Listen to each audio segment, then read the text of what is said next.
A rose that blooms in the sky. A bat enveloped in flames. A band of light that raises the earth. Each of these things is really quite rare. But they're unsightly. Yo! Oh, yeah. Eminence and Shadow, they did it. All right, this episode was bad to the bone. It was badass. This episode was so good. Yo, they left us hanging so good. They left us hanging so good. Sid went, and so good. Okay, before I start gushing about the episode, there is one thing that I really did want to say that I kind of do feel slighted a little bit on.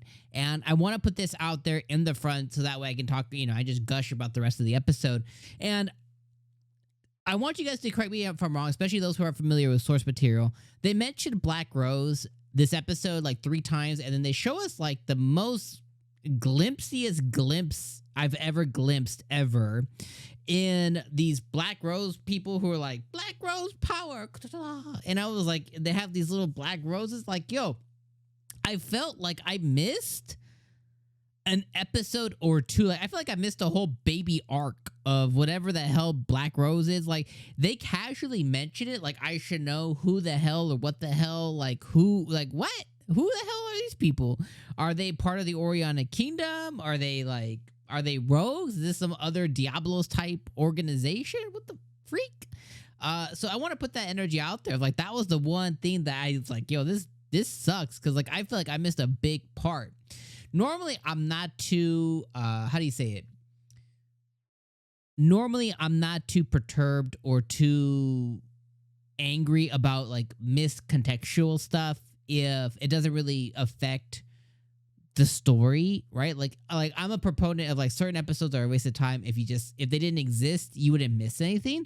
But I genuinely feel like we would have gained unless I missed something. Okay, now if I did, that's my bad. I'm gonna admit to you guys that I might have not been paying attention to something.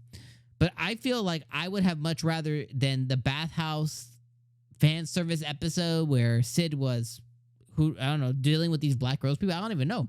I would have much rather seen the big piece of this context that I'm missing. So I just want to throw that energy out there. All right, I'm done shitting on it. Yo, the rest of this episode though was fire. How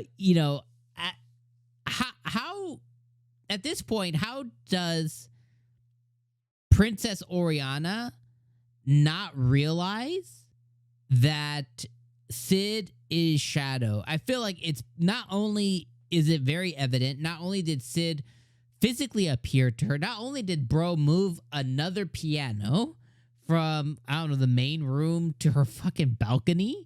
Like, not only did he pull it off again, he pulled it off as Sid because he started getting pissed off. He's like, fam, I don't know what else I could do to this young lady here to make her turn to the dark side. He's like, I have put out all my energy. I need her to go to the dark side. And I'm like, I don't know what to do either, bro. So he goes and just, and he gives her some monologue. And the thing that does it is he accidentally, like the little ring that he's been carrying around that he stole from Perv Asshat falls out his pocket. And she finds it. She was like, the gift that he left me. La, la, la. And it worked out tremendously because, that projected her dad. And he was able to project the message there that basically made everything all good. Put her back in the seat of the Oriana Kingdom. Put her back in the saddle there. Of course, the guy who was pulling the strings with Perv Asshat, he appeared. He made this big thing in the sky. And then we got left off with Sid like, still playing casually. Nobody said anything about it because bro was still playing the piano or the what do they call the big orchestra instrument? I forget, but he was still playing like the piano in the background, and nobody said anything about like, yo, that kid's still up there. He's still da da da da da da da da. And then suddenly he just transforms once again to Shadow, and he yeets this, Eternatus looking thing out of the sky.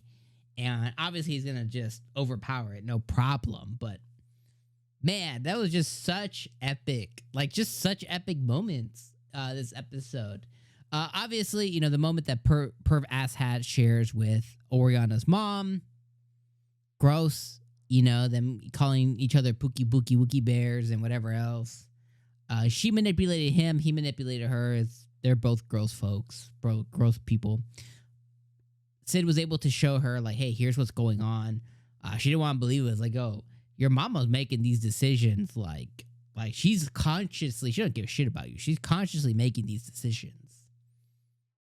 So she, you know, she threw up and everything. That's where he, you know, she started disappointing Sid. He's like, yo, what else I gotta do? And that's where he kind of snapped. And he was like, this is not the isekai I wanted. So that was a whole entire, you know, thing that occurred this episode that I thought was really, really fun and funny as well too. And then obviously it goes into everything else that that occurred throughout the episode. But like, so good. It was magnificently done. Sid's comedy and his antics this episode were top tier, and they really hit home. I felt like they were nailing everything that they were, you know, trying to do. They nailed it, and I just felt like this episode really came together. The only big gaping hole was really that Black Rose shenanigan. So, anyways, let me know what you guys thought about this episode down in das comments below, and I'll see you guys next week, my friends. Peace out.